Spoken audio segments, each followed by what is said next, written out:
The Gospel according to Matthew. Glory to you, O Lord. Meanwhile, Jesus was in Bethany at the home of Simon, a man who had previously had leprosy. While he was eating, a woman came in with a beautiful alabaster jar of expensive perfume and poured it over his head. The disciple named Judas was indignant when he saw this. "What a waste," he said. "It could have been sold for a high price and the money given to the poor." But Jesus, aware of this, replied, "Why criticize this woman for doing such a good thing to me? You will always have the poor among you, but you will not always have me. She has poured this perfume on me to prepare my body for burial.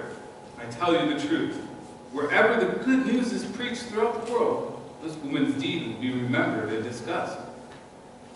Then Judas went to the leading priest and asked, "How much will you pay me to betray Jesus to you?" And they gave him 30 pieces of silver. From that time on, Judas began looking for an opportunity to betray Jesus. The Gospel of our Lord. Praise to you, O Christ. Please be seated.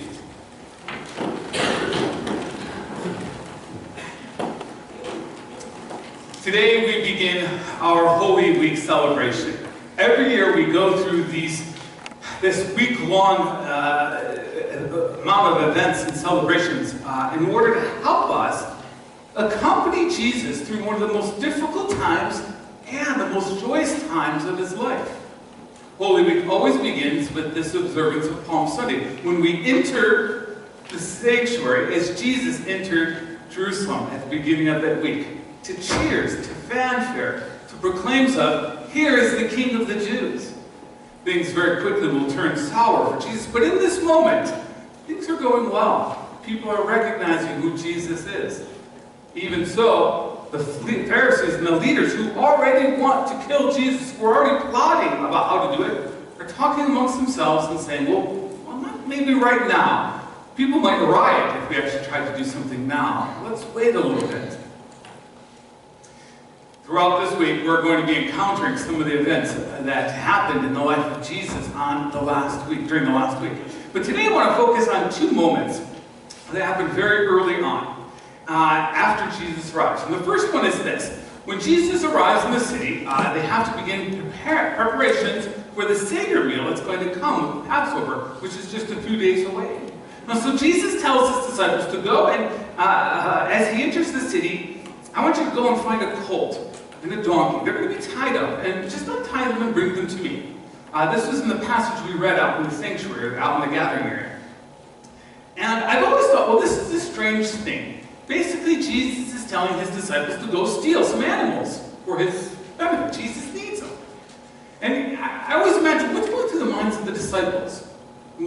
They're going into the city, they have to go to a strange house, and they have to take the animals and then come back, and Jesus has already warned them. If somebody says something, all you're supposed to say is, "The Lord needs them." And I think, what a great excuse. Can I go by Chase Bank and just help myself and say, "Well, the Lord needs this"?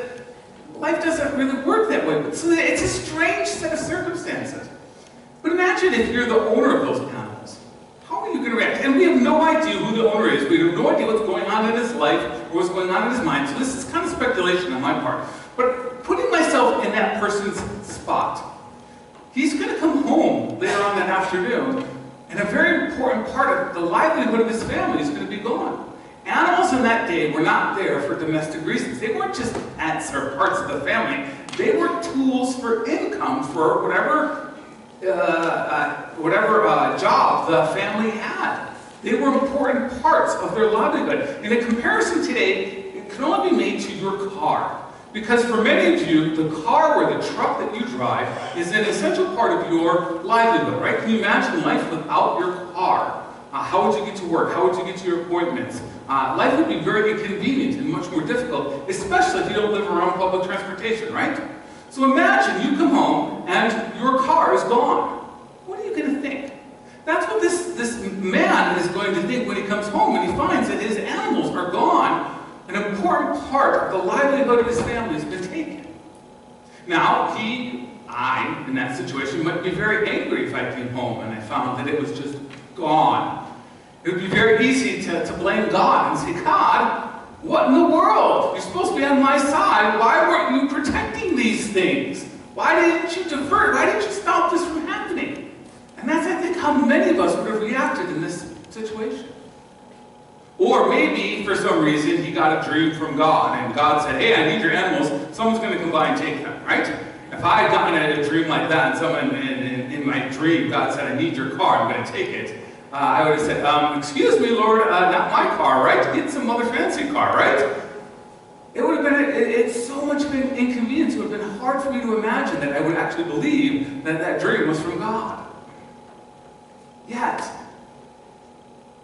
this man is going to lose his donkey and his colt so that Scripture can be fulfilled, so that everybody can see that Jesus is indeed the King of the Jews. This is an important image and fulfillment of Scripture. It has a place in the history of the world. It has a significance. And maybe if this man knew that the animals would play such an important role in the salvation of the world, then he said, okay, go ahead, take them, God. But he doesn't know that, most likely. There's no way for him to understand the significance and the role that his animal is going to play.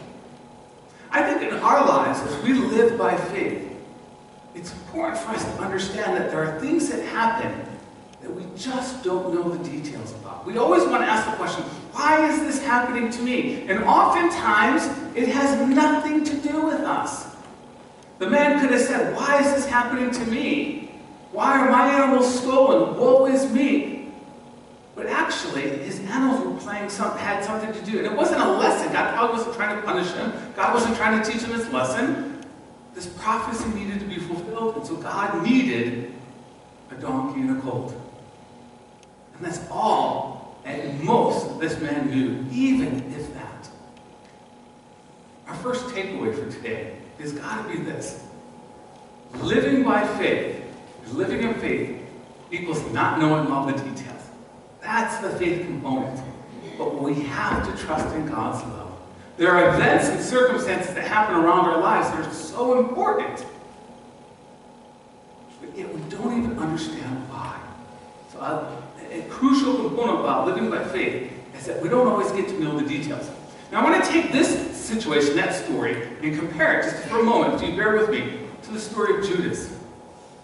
During this first week, after they've already entered the city, they go to the home of Mary and Martha, and it's there that this woman takes this expensive alabaster jar and dumps it on the head of Jesus. And they're in a very small, enclosed space. So you can understand the uncomfortableness that opening a pure jar of perfume is going to have, and spreading it and pouring it all over the place, right? Everybody's going to be gagging. Everybody's going to be like, oh, Lord, oh, God, I can't believe she did that. It's uncomfortable. But notice Judas's reaction. He becomes hypercritical of what this woman is just trying. She's received a tremendous gift from Jesus. Last week we read the story of Lazarus. Her dead brother had been brought back to life. She is overwhelmed with joy, and she wants to do something to say thank you to Jesus. So she takes the most expensive thing she has, and she worships Jesus with it. It doesn't matter if it seems strange to us. It's about her heart and how she wants to say thank you, and somehow how she wants to give glory to God. But Judas is already frustrated with Jesus because the plan isn't going the way that he wants it.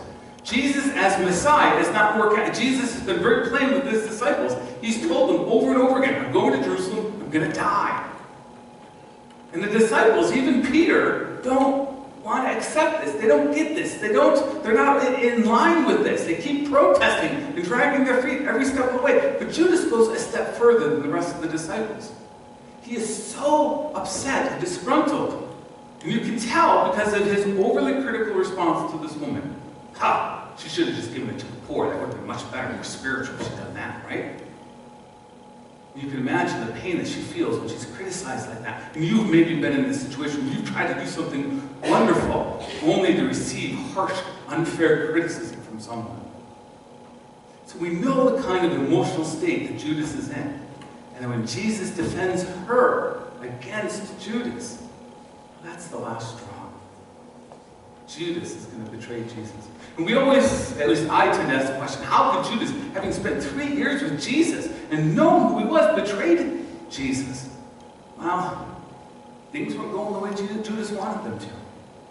Either Judas wanted to push Jesus to openly declare himself as the Messiah and overthrow the present government, or Judas just was plain disappointed with Jesus. Either way, he's getting to the point where life and what Jesus is doing isn't matching his plan.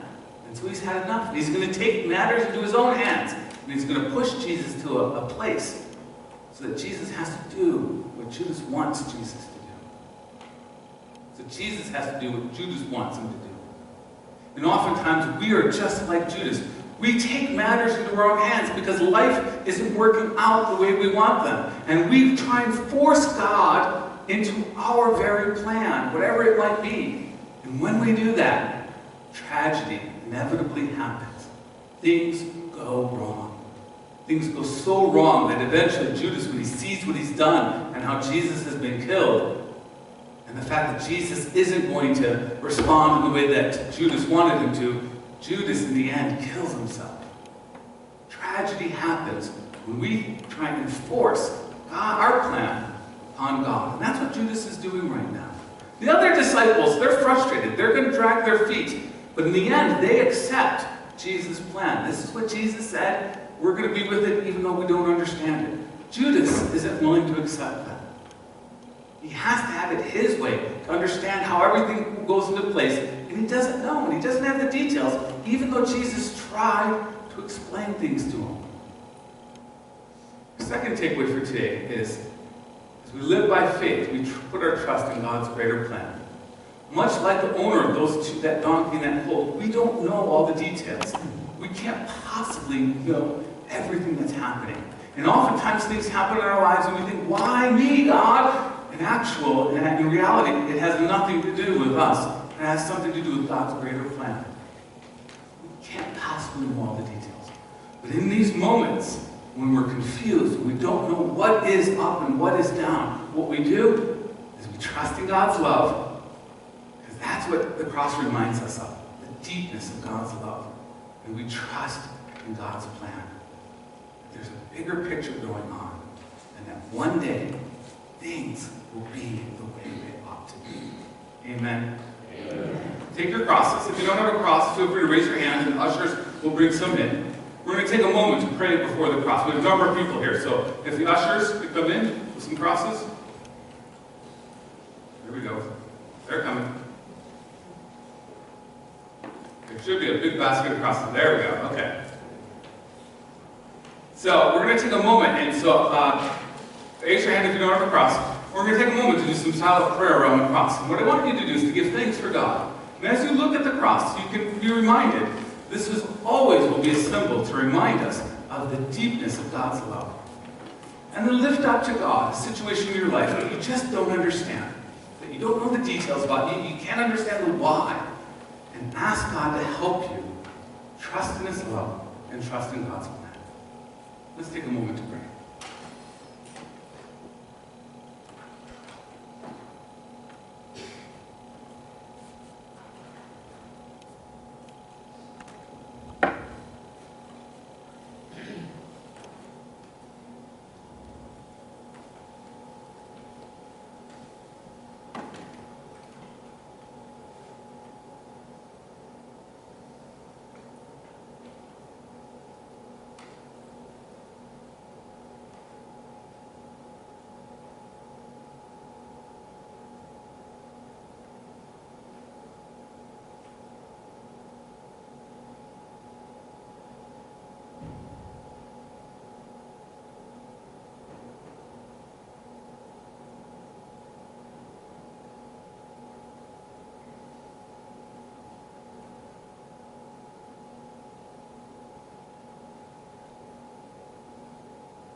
Lord, we thank you for the cross.